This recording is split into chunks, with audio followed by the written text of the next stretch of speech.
everyone, my name is Matilda and welcome back to my channel. For today's video we are doing something that's pretty highly requested on Instagram, and that is what is my fake tanning routine. As you guys would know if you follow me on Instagram, my favourite tan to use is Loving Tan. I am obsessed with it. It is just like the best tan all round. It's my favourite one that I've ever tried.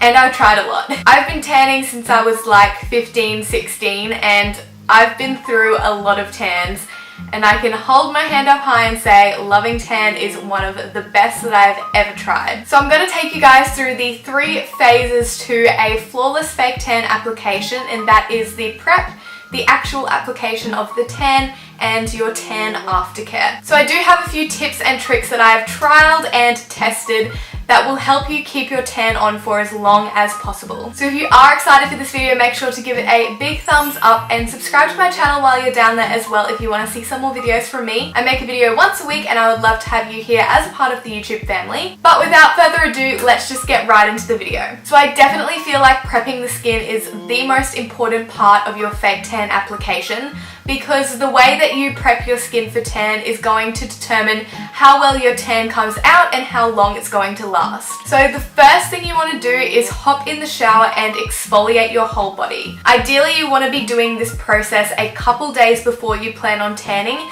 to make sure that all the old tan comes off, and if you haven't tanned before, just all your dead skin cells come off your skin and your skin is nice and smooth, ready for fake tan. Because I like to keep my tan on as long as possible, I kind of just exfoliate the day before or the day of. But for the absolute maximum longevity of your tan, you probably do want to be doing this a couple days before to make sure your skin is as smooth as possible. And if you do have old tan that is super stubborn and just isn't coming off, try a tan remover. My favourite is the Anthea tan remover. It just works so super well. You just spray it all over your skin, leave it for a little bit, and just your tan like melts off basically in the shower. If you don't want to get a tan remover, just soak in the bath with a bath bomb for as long as possible to really like loosen up the skin and then scrub as much as you can. But a tan remover just makes that whole removal process a lot easier, especially if you're exfoliating the day before and you really need that old tan to come off for your new tan to go on tomorrow. And I almost forgot to mention, but I like to use my Loving Tan exfoliating mitt to exfoliate my tan off. It has a softer side and a more rough side, and it just works really well for getting that old tan and dead skin cells off your body. Along with that, a couple days before you want to be really moisturizing your skin and making sure that it is as smooth and soft as possible, because that is going to help kind of lock in the tan. If you apply your tan on top of skin that's already dry and rough, your tan is just going to come off with that skin pretty much straight away, and your tan is probably going to come out a bit patchy as well. So you just want to make sure that you exfoliate and moisturize as far in advance as you possibly can to make sure your skin is absolutely lovely and smooth. The other thing you want to do the day before or a little bit before you actually tan is to shave if you do like to shave. The reason why you don't want to shave right before you do your tan is because I find that the tan gets into like the hair follicles and you kind of get like dark dots all over your legs. Whereas if you shave and wait a little bit of time, you don't get those dark dots where the tan has gone straight into the hair follicle. So now it is time to apply the tan. If your skin is really dry, you might like to apply a moisturizer all over your body, but make sure to let it really sink in first, because a moisturizer is going to prevent your fake tan from really sinking in. I personally only like to apply moisturizer to the areas of my body that are really dry, so that's my elbows, my knees, my ankles, and my hands, because tan really like sticks to those areas and goes super duper dark, which you don't want. You want to look as one color as possible. So I do apply some moisturizer right before I tan to those areas to kind of prevent the color from getting super dark on those areas. I don't like to moisturize my whole body right before, because then I feel like my tan isn't going to be as dark. But as I said, if your skin is really dry and needs some help, you might like to do that. So the tan that I use is the Loving Tan 2 Hour Express. I really hate sitting around in tan. I just find it's really uncomfortable and I feel kind of like sticky and gross. So that's why I like the 2-hour one, because you don't have to leave it on for a super long time and it still gets really nice and dark. This tan is a foam formula, which I think is the easiest kind of formula to use for a tan. It's super easy because it has a guide color, so you can actually see where you're applying the tan. The guide color might look a little bit crazy when you are putting it on because it is super dark, so you can see exactly where you're applying the product, but that's not exactly what your tan is going to turn out like, so don't stress about that one. And if the tan color is looking a little bit patchy when you're applying it, don't worry about that because that is just the guide color. As long as you get the actual product everywhere and it kind of looks all one color and you don't have big white patches free, then your tan is going to look flawless and smooth. The reason why it might look patchy is because the guide color hasn't mixed in properly with the product, so you might just be getting like little dark bits everywhere, but don't worry about that. It doesn't mean that your tan is going to be patchy. You just need to make sure that you cover every single area that is paler than the guide color to make sure that it's completely covered. For my tans, I get them in the shade dark, but Loving Tan also has different shade ranges. So if you're new to tanning, you might like to start with light, so it's not going to be super crazy dark if you're applying it for the first time, but they do have an ultra dark, which is a bit darker than the one that I have as well, if you do want to be that little bit more dark. The main reason why I love Loving Tan so much is because the color I feel like is the most natural tan color that I've ever come across. It's a little bit more of a pinky olive, which I think looks the most natural because it looks like you've actually been out in the sun and you've actually got a suntan, which I think looks the best for fake tan because no one can tell that you're not actually tan. The other reason that I love Loving Tan is because the smell is not overwhelming. I find a lot of tans have that really intense coconut smell, which I cannot stand, but the Loving Tan just smells like nice and sweet and fresh, and it's just not overbearing at all. Obviously, when you wash off the tan, you are going to have that slight fake tan smell, but it's not like super intense and to the point where I can't stand it. Loving Tan definitely has the most manageable scent that I've come across, so if you are very sensitive to smell, this one might be a good one to try out for you. I always apply my tan with my tanning mitt. This one is the Loving Tan tanning mitt as well, and this one is super soft and luxurious and really nice and thick, and it doesn't feel like it's going to break or tan is going to seep through the mitt either. I usually do 2 to 3 pumps per body part, so that's 2 to 3 pumps for my arms, my thighs, my calves, my stomach, my back, you get the gist. And there's no real reason for this, but I like to start with my legs and work my way up and do my arms last. I guess that's because if I'm using my arms to apply the tan, I kind of get concerned that my arm will rub on something, so I just like to do my arms last. And when you are applying it on your hands, I like to apply it with my hands straight out. I know a lot of people will say to clench your fists so you can really get into the knuckles and everything, but I feel like that makes your hands super orange, because if you get it in between the creases of the knuckles, they're gonna go super dark. Extend your hands like this so it'll just kind of go over the top. Obviously, when you then do this, you are gonna have a lot of little white lines where the creases are, but I just feel like that makes your hands look not as dark and crazy. And when you are applying it to your hands, I do it with what's left over on the glove. So if I've applied the 2 pumps all over my arms, when there's basically nothing left on the glove, I'll then apply it to my hands. You don't want to apply a full pump to your hands, knees, elbows, feet, because then they're again going to go super dark. And because the skin there is already a little bit more harsh and rough, it's really going to take the tan on, and you don't want to be putting excess tan on top of that as well. And I forgot to mention, for my face, I also just use what's left over on the mitt and just rub that all over the face. I don't pump out extra for my face because I don't want it to go super dark. To get my back, I do one of 3 things. The first is I just kind of like try and contort my body to try and reach that back area.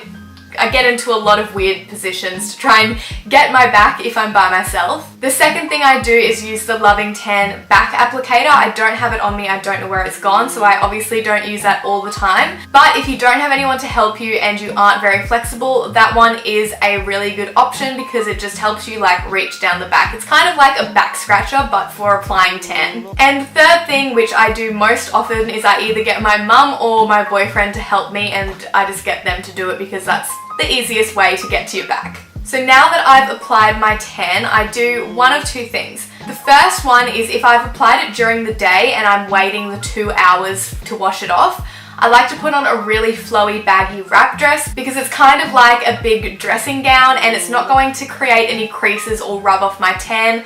So I just put that on and kind of like float around, and it just lets my tan like develop without any tight clothing rubbing on it, because you really don't want to wear tight clothing while you've got tan on because it can create lines and you can just, you know, get white patches everywhere. The other thing which I have been doing recently and I have been preferring is sleeping in my tan. I never used to be one to sleep in my tan because I don't like how it gets on everything, because your tan will kind of transfer. It does come off if you do get tan on anything. It just kind of creates like a pink coloring on whatever you've kind of like rubbed your tan off on. But what I've been doing is I've just been wearing a long sleeve pajama shirt, long sleeve pajama bottoms, and I've just been sleeping in that. And with that, I find that my tan doesn't get on my bed sheets or anything, so I just sleep in my tan nowadays. And I also find that that makes the tan super dark. Obviously the 2 Hour Express is for 2 hours, so if you leave it on for longer, it's going to get a bit darker as well. You can obviously use their other tan, which is their deluxe tanning mousse, and that one is a 6 hour tan. So if you don't have time during the day to wait the 6 hours, sleeping in your tan is a really good option because you don't have to really worry about it developing,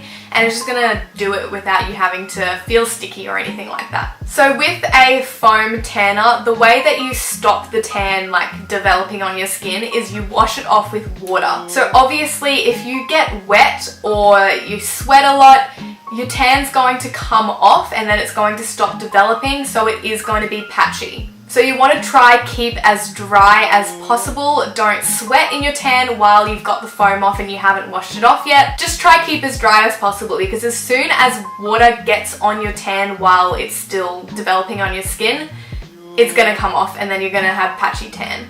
So stay as dry as possible until you hop in the shower and shower off the guide, and that's going to make sure your tan is like flawless. So I just pop on my pajamas, get into bed and go to sleep, and when I wake up in the morning I just hop in the shower and wash off my tan. I feel like washing off your tan is like the most satisfying thing because you just see the brown all like wash off and go down the drain. It's just very satisfying. So yeah, I just wash off my tan, and when you wash it off it is going to look lighter, and that's because your tan is going to develop over 24 to 48 hours and it's just going to get darker over that period of time. So obviously if you do want to be really tan on say Saturday, I would tan on Thursday so it's had time to fully develop in time for Saturday, if that makes sense. Once you hop out of the shower, make sure that you pat down and don't kind of rub your skin because you don't want to like exfoliate or disturb the tan. So I just pat myself dry after I hop out of the shower, and then I immediately moisturize my entire body. The moisturizer is just going to lock in the tan and make sure it lasts as long as possible. And ideally you do want to be moisturizing every single day. I don't always do this because I'm a little bit lazy, but if you do want to make your tan last as long as possible, you want to try and moisturize every single day. This is because obviously your tan has just tanned the top layer of skin. So once your skin starts coming off, as skin does, your tan's going to come off with it. But if you stay moisturized and your skin isn't dry or flaky, then your tan isn't going to come off as easily. I find that on me, this tan lasts me about a week and a half if I'm taking really good care of it. If I'm being really lazy, it probably only lasts me about a week, and then I kind of have to scrub it off because it's getting a bit patchy.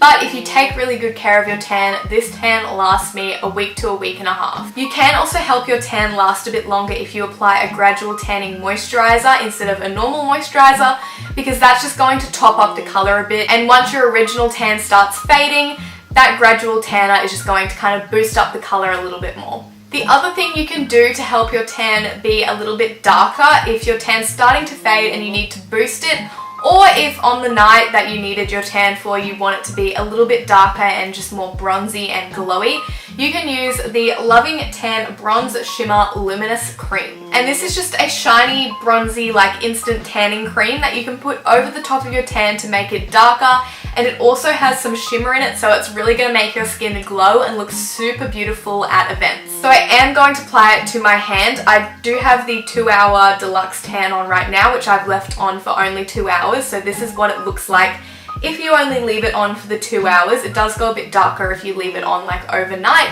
But yeah, this is the 2 Hour Deluxe, and I'm going to apply some of the shimmer cream on top so you can see the difference. So I'm just applying that again with the mitt because that's the best way to apply it. If you just use your hands, it kind of goes everywhere. It's really important to use a mitt when you're applying pretty much every kind of tan because you don't want it to get on your hands because then your hands are going to be super orange. And I don't know if you'll really be able to tell on camera, but this side is just like a shade darker, and it's also really bronzy and glowy and just like way prettier. So yeah, I really love this Luminous cream for events and like if you're going to the beach or a pool party or something, because it just makes your skin look so glowy and so beautiful, especially in like flash photography. It just looks like amazing. And this doesn't come off with like droplets of water, so if you're wearing this and like it rained, it wouldn't just like melt off your skin. It only comes off when you're in the shower and you're kind of like rubbing it off. So that's obviously super handy because you don't want to be stressed that your tan's just gonna melt off everywhere. So once my tan is looking super crusty and I just can't leave it on for any longer, I just go through the whole process again pretty much. So I do that about once a week or every 1.5 weeks depending on how fresh I want my tan to be. And it does seem like a little bit of a process, but for events and things, I prefer to be more tan. I'm of course not saying that you have to be tan to be pretty or anything like that. I love my pale skin for certain situations, but for events and going out and parties, I like to be a little bit more tan because I think for me it looks better in photos and it brings out my features a bit more, but that's just my personal preference. Obviously, if you don't like fake tan, then don't fake tan. You don't have to fake tan. It's not necessary, but I just like doing it for myself for events. But by all means, you do you and just do whatever you want and don't judge people. That's my message. But anyway, I think that is it for my tanning routine. If I forgot anything, I'll leave it in the description down below. So check that out just in case silly old me forgot to say something very important. I hope not, because that would be really annoying. If you did like this video, make sure to give it a thumbs up and subscribe to my channel as well. And if you did want to pick up some Loving Tan, I do have a code. It's just Matilda, and you can get a free Loving Tan mitt with any purchase of their tans. Anyway, thank you so much as always for watching. I really appreciate you joining me here on my channel, and I hope to see you guys in my next one. Bye guys!